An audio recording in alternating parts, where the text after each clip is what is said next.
Voice won't carry. Sorry, Joe. Ladies and gentlemen, before we begin these internship presentations, please take a moment to silence your cell phones. Be respectful and quiet during these presentations. And please no eating or drinking while the presentations are taking place.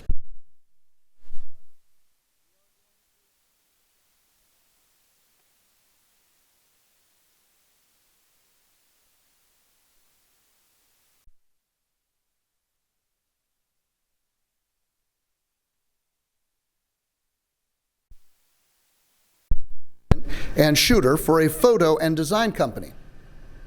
Josh Laird stayed in his hometown as a social media intern at his church.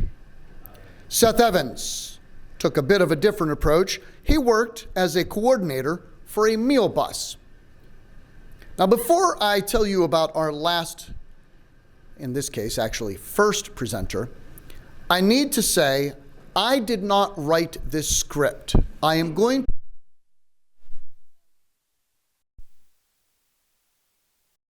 off is my favorite Wilson. William Wilson, who is a producer and photographer for WTAJ News in Altoona, Pennsylvania. A nice round of applause for Mr. Wilson.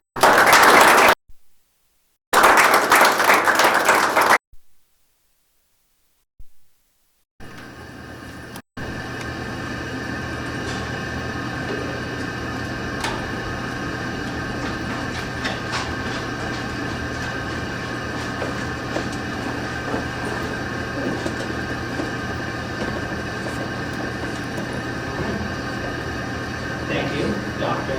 Reverend. So, this internship class, everyone has to take it, it's a common kit, and you have to come up with a theme, and I thought our theme was perfect for me at least. Inside Out deals with emotions, joy, anger, and disgust, sadness, fear. And that is something I dealt with every single day in the news industry and at WTAJ. So to start off, this is just an agenda where we're going to go over the supervisors, my roles and tasks, opportunities that I had, some challenges I faced, what I learned, and I'll open up to questions. So a little bit before we start about TAJ, it is in Altoona, Pennsylvania, that's in central PA. If you know where State College is, Penn State is 45 minutes from there. It's one of 4 stations there, and it's a middle-sized market, and not to brag, we are the best station there in the rating. So my supervisors, executive producer who I worked under when I was a producer, is Justine Gates. She would proofread everything. And then obviously most of you know Dr. Melinda Rose, she's the news director there. So I would go through her sometimes if Justine wasn't there, but most of the time I was reporting to Justine. So my roles. So this internship I had, or this summer I had the opportunity to do 2 internships. My first one was a producer. I started that right after school ended. I did that for a few months, and then I became a photographer. And I had an editor there because that goes into the photography job, but it's sometimes separate. Sometimes I just had to edit some things. So my daily task as a producer, the first one I had to do was just look and find stories. I would come in at 9 o'clock every day in the morning, and I would just look, find stories, see what happened overnight. Usually crime happens around 2 a.m. So I have to go find police reports, sometimes call the police, ask them if they had a report for us, for the media. I would then block it out. So before I even wrote anything, I would slug everything out, how I wanted it to go. This would change throughout the day because obviously at 9 a.m. I don't have everything. I don't even know what's going to be in my show, at 3 p.m. in the afternoon. But once I sort of had an idea of what I wanted to do, I would slug that out, and then I would start writing the stories that I had. And then once my show was all done, I would booth the show. I would write up a DR, a discrep report, say what went wrong, what went well, list the stories that were added because for the overnight, they look at that to see what they need to add for there. That is just a basic of what I would do as a producer. Just write stories, block it out. And I'll go through the challenges of doing that when we get there. Communicate. We're in communications, and you always have to communicate. We use this app called Teams. I would communicate with the anchors, the reporters, other producers. So typically it would look like this. This is Tyler Zeman, some of you might know him. So I was asking him where to find a certain full screen, and then he said it was in a story. But this is usually what it led to. This is us talking about fantasy football trades during work. So, you know, obviously that's what it sort of ended up being half the time, was talking about just other things than work. But this is what we would use. We would have team calls in the afternoon, most days, kind of just checking up on the reporters and seeing where they were and what stories were coming in. This is just a block. It's a little blurry. This is just what a newscast looked like. This was when I was on the morning shift, and as you can see, that's how I would slug things out. That morning was very specific because, and that was actually on my birthday, is we had severe weather happening. So we typically have this forecast first weather at the beginning, but because of that, of the severe weather, I had to float that, and we just started off with a long weather hit to start off the show. And so that was kind of what I did. And you know, producing, it's crafting, it's a craft, and you can get very creative with it. I didn't have to do this was not required, but I chose to do it because I thought that severe weather was coming in. That was the most important, what people needed to know at 5 a.m. in the morning to go into work if they were even going to make it. So my daily task was a photographer. So I shot stories, and that was VOSOT's packages. I would typically go out on my own. Sometimes I would go out with a reporter if they needed help with anything. That was typically with packages. But I would do packages like Nat Packs, where it's just I interview people, I get Nat sound, I'm not in front of the camera. VOSOTs, most of you know, voiceovers and then a sound on tape. So I'd get an interview too. The most fun I had though was handling live shots. And I would handle live shots in the booth as a producer, but they weren't as fun when you're out in the field because you're actually getting what the viewer is seeing. And that I like more because I can be creative. I can get what I want to get and not be, you know, in the booth just looking. So I handled a lot of live shots. And then, like I said, I edited the shows. That was kind of came with the job of a photog. But what was nice about me is I could write as well. So everything I shot, I wrote. I was basically a reporter that wasn't on camera. That's how I saw it. So yeah, I did the shows. And then this is just a minute demo that I'm going to show you guys. It just has some things that I did throughout the summer. WTAJ videographer Wil Wilson.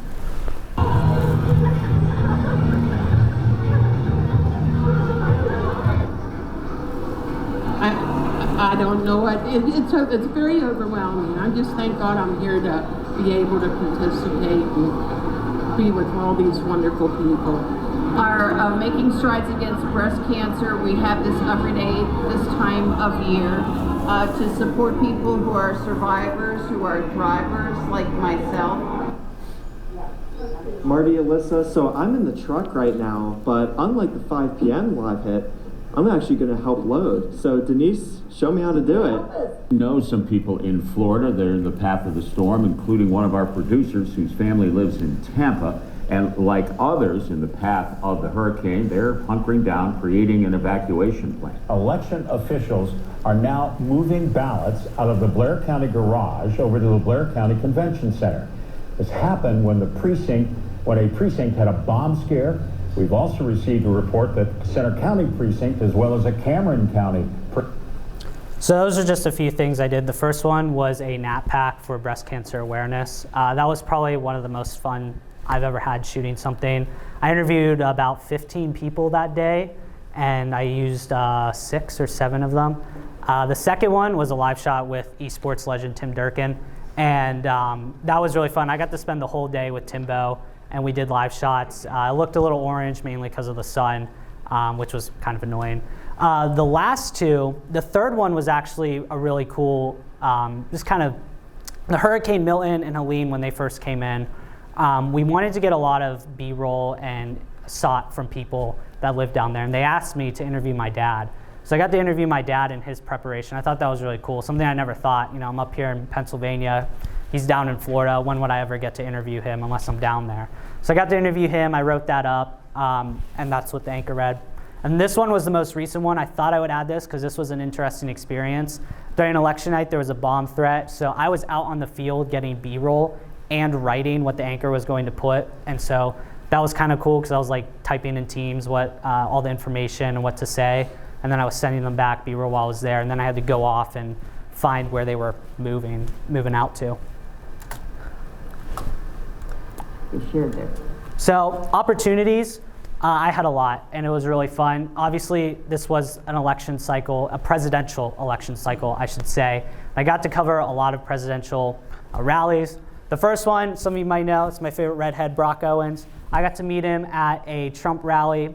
Obviously, he works for the bad guys at Channel 6, but I got to meet him, and that was really cool because we were just talking about, being in the field and I got to hang out with him all day. Even though we were doing the same thing for different channels, we were still helping each other out. The middle picture, that was my first one. That was when I met JD Vance. He came in near Pittsburgh, and they sent me out to go do a live shot, and that was for all of Nexstar stations. So the footage I was using was going out to all the stations that were under Nexstar. And that was the final rally that I went to. That was in State College, and I just posted on my Snapchat another one because I went to like 3 of them throughout the year. And more opportunities, I got to work Sports Beat. That is the Friday night football for our station. It's really big out there. High school football is really big, so that was our team. Familiar faces in there, Riley Holsinger, Keegan Robbie, Tyler Zeman, and Trevor Miller. And then we did a kickball tournament for mental health. This was on a weekend. And that was really cool because we got to meet the community, get out with them, play some kickball with them. We didn't win, but that doesn't really matter because we were there for a good cause, and it was just really fun to, to play kickball and be out with people that I went to school with, like Riley. I never thought I'd be working with him. Thought once he graduated, that was probably the last I was going to see him, and now I get to see him almost every day. But there are some challenges to the job, and obviously the biggest one is deadlines. When you're producing, show starts at 4, everything has to be in at 4, most of it. The show has to be basically complete. And sometimes that doesn't happen. Luckily for me, I always did hit my deadlines. I've been very close though, where I couldn't go down to the booth. I would have somebody else go down. Typically the assistant news director or Justine would go down there, and I would finish everything up. As a photog, equipment not working happens all the time. It happens. There's nothing really to go around it. Best thing to do is just move forward, figure out a way to fix it. I've had live shots where they just didn't work. The SDI cable was broken, didn't know about it. It happens. We just filmed a look live package, and that was that. Oh, weather. Oh my gosh, in the summer, the sun, the rain, definitely affected you. Like I said, the Tim live shot that I had, perfect for the first 2 I did, and the sun just came into that truck and it made him really orange. There's nothing I could do about it, but that's just something you have to do. And then rain. I'm carrying the camera with me. That's more than my salary, so I can't get that wet or damaged at all. And then stories fall through. This, as a producer, was very tough because a reporter would go out, they'd work on a story all day, and they'd come back and say, I don't have anything, we're gonna have to scratch. It's like, well, I blocked out 2 minutes for you, and now I have to find 2 minutes to film my show in 20 seconds, just very fast. And mismanagement of time, that's happened in the booth where I'm just sitting there and we go over and then I have to cut something out. But I did learn a lot, and I learned how to be a better writer and a better photog. And this was something that I just wanted to learn more. I really wanted to be a better writer, but I really wanted to be a better photog too. I wanted to craft my skill as best I could, and that is something that TAJ gave me. I also learned that I am creative. I knew that going in, but I didn't know how creative I was. And that didn't start until I realized that my writing, I was getting creative with my writing, I was getting creative with my shots. And I got compliments from people in Pittsburgh when I would go out and we'd talk about it and I'd show them my work and they're like, keep it up, craft your skill. To work under pressure, we've all done it here at Wilson Productions at WCTV, but oh boy, is it a different feeling when you're actually being paid for it and it's a TV station. And even though Melinda was my boss, she'd still be hard on me if I, didn't get anything through.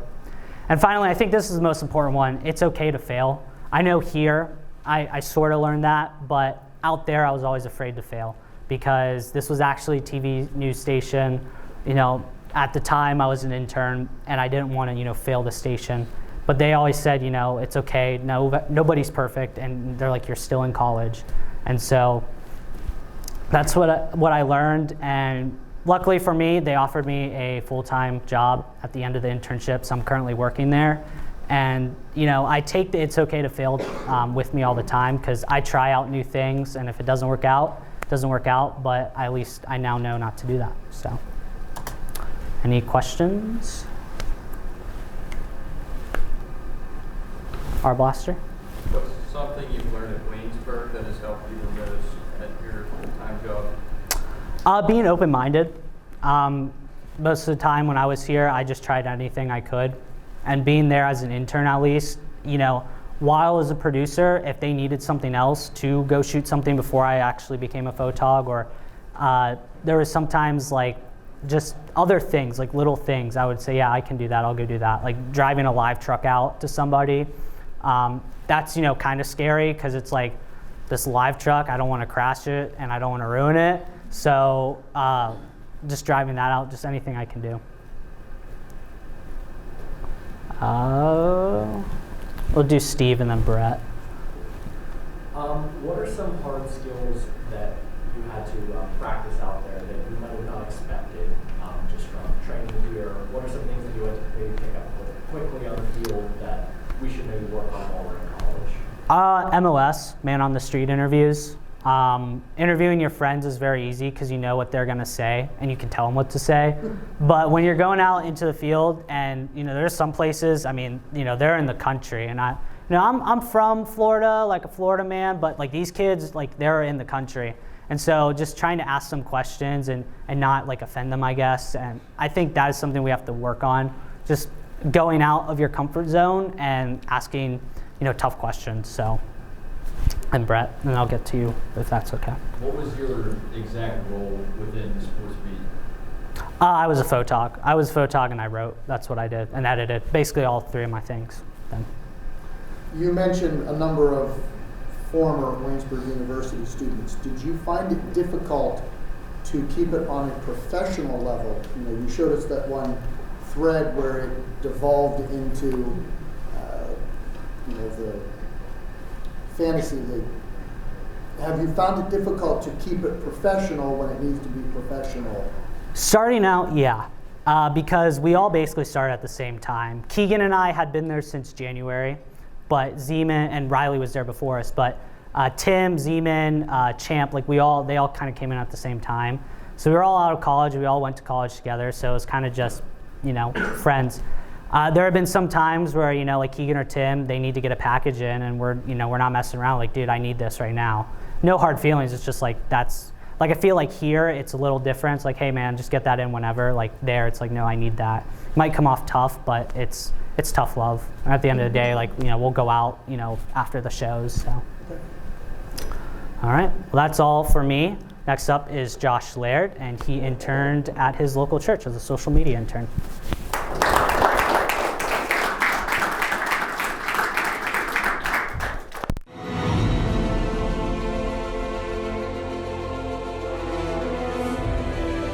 This has been a production of Waynesburg Community Television.